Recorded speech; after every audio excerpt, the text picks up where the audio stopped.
Facing Prejudice, a Catholic business owner's encounter with anti-Christian bias. And that business owner is me, as a co-owner of a thriving retail shop. I've often seen it all, I thought, until a customer walked in yesterday having just learned about my Catholic faith, and she was deeply, deeply disappointed. And she proceeded to enlighten me with accusations about the church's corruption, the Vatican Bank, and she made a lot of other blanket statements about the harm that it supposedly caused worldwide.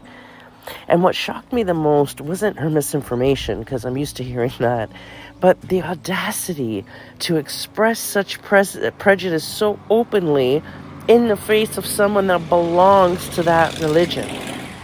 And I wondered, would she have felt so comfortable criticizing someone that was Hindu, Muslim, or any other faith? Or is it just because I'm Christian that it made it so easy for her? Because in today's society, everyone seems to fight against bigotry unless it's directed at Christians. Then it's open season. And historically, Christians with our turn the other cheek mentality haven't done enough in terms of public relations to advocate for ourselves. So here are the 5 accusations she laid at me and my responses to them. So the first is the Catholic Church is corrupt.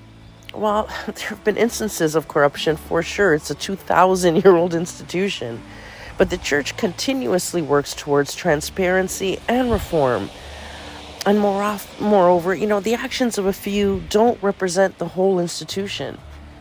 And yet when that argument is made for people that participate other religions, there's no argument there, is there? As a matter of fact, Canada has even created hate laws to protect certain religions from this kind of bigotry.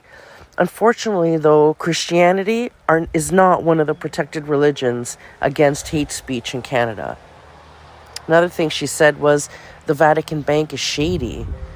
Well, the Vatican Bank, like any large institution, faces scrutiny and challenges, but it also adheres to strict regulations and ongoing reforms that ensure ethical practices. The church has caused so much harm in the world. She repeated that several times. Well, you know what? We do have a complex history, I won't deny it, but we're also the global largest charity. I'm going to repeat that.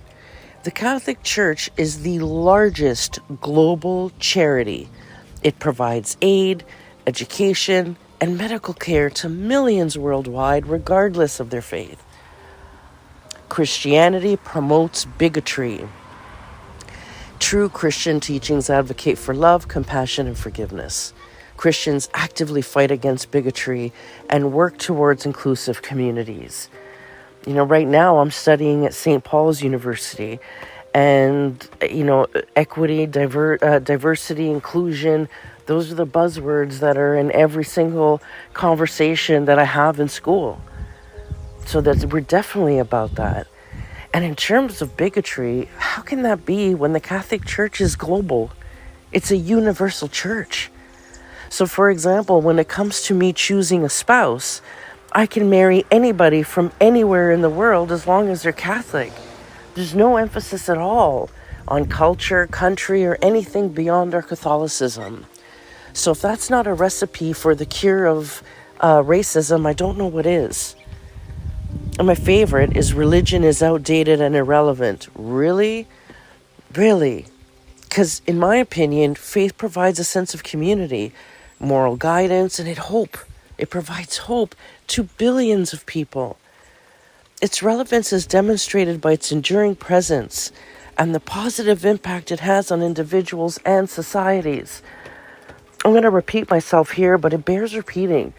If you listen to Kat Von D, who was, quite an occultist and secular person, who then converted to Christianity. She's a famous reality TV star, tattoo artist. And she said that when she looks at her friends, and this is what drove her to Christianity in the first place, when she would look at her friends that were practicing any number of religions or philosophies or occult stuff or atheism, they all seemed miserable, out of balance, broke, unstable in their life and their relationships. And yet every Christian she knew was the opposite of that. peaceful, happy, well-adjusted families. And she realized, that's what I want. And when she started to study those people in her life that were well-adjusted and doing well and had great families and lives, they all had one thing in common. They were Christian. And that slowly led her back to Christianity. So it's not outdated. And as a matter of fact, we've enjoyed the last, 50, 60 years of society being secularized. We've taken God out of schools, out of our politics, political discussions, right? And has that done us any good? I look around at the degradation of society, how we've become so identified with our own identities and we're so self-involved. We've created a culture of narcissism. It didn't do us any good to get rid of religion in secular places. I think it's time for Christians to step up and challenge those prejudices head on. Challenge those misconceptions head on. Advocate for the true values and contributions of our faith. And don't be ashamed of it. Part of being Christian is being prosecuted for your faith. There's an Instagram person that I follow that just lost his job because he had an Instagram channel where he talked about returning to Christianity and returning to his faith. And because of that, he lost his job, and he did so with grace. And he's looking forward to new opportunities in a less bigoted environment. But this is a person of color, lost their job not because of their race, but because of their religion. So we're definitely in a time right now where Christians are getting attacked. They are, even our Prime Minister of Canada has made, statements about Christians that, aren't very nice, for example. So, it has become safe. He would never dare say such a thing about another religion like Islam, for example. He wouldn't dare. As a matter of fact, like I said, they've legislated any negative talk about the Muslim religion as hate crime. Apparently, also for Jewish religion, anti-Semitism is a hate crime in Canada. It doesn't seem to be prosecuted these days, though, as we see on college campuses, actual violent language towards Jewish peoples, and it's heartbreaking. I used to hear a lot of Jewish people I know that would talk about anti-Semitism, saying that it was pervasive, but because in my ignorance, I didn't see it, I'm not Jewish, right? So easy for me to say, well, I don't see anti-Semitism anywhere, until the recent conflicts happening in Israel. And now suddenly everybody's so comfortable to express this anti-Semitism, sometimes with very violent language. And despite Canada's hate speech laws, I'm not seeing very many people prosecuted for that. So knowing that we have hate speech laws to protect Jewish peoples and people, they're still being targeted in Canada in horrible ways and violent ways.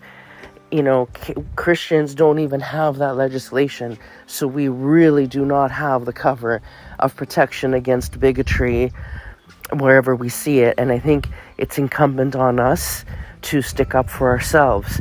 This is like the modern day crusade. We're just fighting for our right to exist at this point without being completely persecuted. I've been learning of situations where the anti-Catholic bias is very present, but very subtle. So people in positions of authority have been able to do things like leave Catholics out of opportunities without so much as getting caught. But the truth always comes out, and those situations have been since rectified. The ones in my vicinity anyway, where I had some influence, I was able to fix that disparity. So I think we all need to be on the lookout, and when we see it, to call it out. And not to be afraid of expressing, because that's a big part of the problem, I think, is a lot of Christians and Catholics got shamed into silence.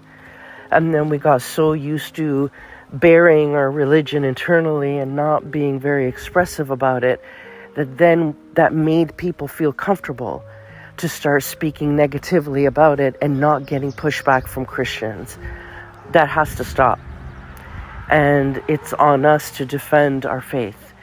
The apostles that started this religion after the resurrection of Jesus, they all faced a terrible end. We don't have to face that currently. We're not, at least in North America. There are some countries like Nigeria, for example, where Christians are being targeted violently and persecuted. And they're in Libya, for example, all the martyrs that just died in Libya, right, for standing up for their faith.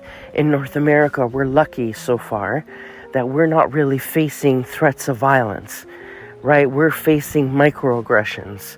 That's the worst that we're facing. And if we are too afraid or too intimidated to even stand a little insult or a little microaggression without cowering in a corner, what are we going to do under the threat of violence?